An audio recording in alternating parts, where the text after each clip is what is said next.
Hello बच्चों, let's read the given question. The question says a ball of mass 0.6 kg attached to a light inextensible string rotates in a vertical circle of radius 0.75 meter such that it has a speed of 5 meter per second when the string is horizontal. Tension in string when it is horizontal on the other side is. We can take the value of G as 10 meter per second square. Option A 30 Newton, option B 26 Newton, option C 20 Newton, option D 6 Newton. So इस question का जो की concept होगा, that concept is of vertical circular motion. So we can say for vertical circular motion. अब इस question के साथ साथ we will analyze the concept also. So यहाँ पे let's suppose we have a circular path in which the particle is performing circular motion.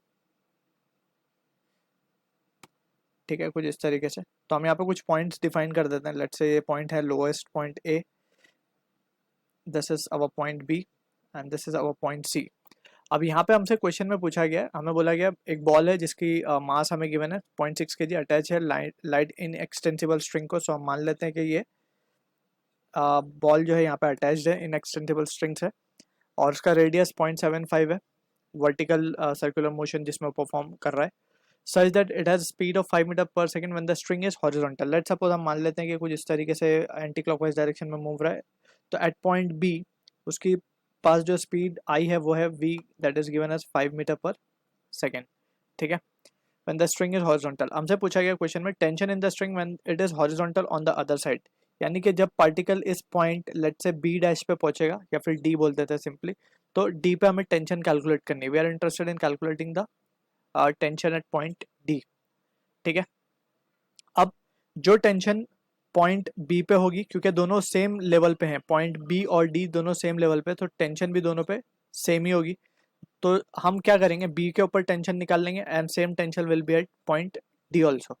तो उसके लिए हम क्या करते हैं, या तो फिर हम एक जनरलाइज केस कर लेते हैं और उसमें हम एक जनरल पॉइंट पे वैल्यू कैलकुलेट करते हैं. Let's suppose the ball is at this point and यहाँ पे ये angle it is making is 5. ठीक है, तो इस पॉइंट के ऊपर हम एनालाइज करते हैं कि कौन से इसके ऊपर फोर्सेस लग रही होंगी. सो उसको ड्रॉ कर लेते हैं, यहाँ पे रीड्रॉ कर लेते हैं इस सिचुएशन को. ये है हमारा वो पॉइंट. इसके ऊपर सबसे पहले तो वेट लग रहा होगा mg नीचे की तरफ, right, if m is the mass of this ball. और टेंशन लग रही होगी अंदर की तरफ t. ऑल्सो वी कैन से एक फोर्स और लग रही होगी अंदर की तरफ, that is we can say mg का एक कॉम्पोनेंट होगा इस अलोंग द टेंशन, राइट. ये अगर हम मान ले कि ये वर्टिकल लाइन है हमारी और यहाँ पे हम देख सकते हैं कि दिस एंगल हमारा ये था फाई, सो ये एंगल भी फाई हो जाएगा यहाँ पे. सो ये वैल्यू आएगी यहाँ पे mg cos phi, mg cos phi. ठीक है, अब in the frame of bob की अगर या बॉल की अगर हम बात करें तो इसके ऊपर एक सेंट्रीफ्यूगल फोर्स लगेगी mv square by r. And since क्योंकि हमने in the frame of bob लिया, so bob will be at equilibrium. So under equilibrium condition हम क्या लिख सकते हैं, t plus mg cos phi will be equals to mv square by r.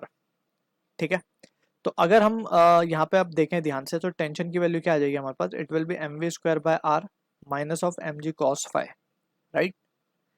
अब यहाँ से हम देख सकते हैं एट b, अगर मैं बात करूं एट b पे, सो एट b फाई की वैल्यू क्या हो जाएगी 90 degree. So we can say from your t की वैल्यू क्या आ जाएगी, tension will be mv square by r, क्योंकि cos 90 will be 0, right. So just tension will be mv square by r. so ये हमें मिल गया tension at b and that is also the tension at d. so just अब हमें क्या करना है, simply value substitute करनी है. so we can say tension at d will be equals to mv square by r. अब m क्या है हमारे पास 0.6 kg into v square means 5 का स्क्वायर, that means 25, या तो हम लिख देते हैं यहाँ पे 5 का square divide by r. r क्या होगा, रेडियस 0.75.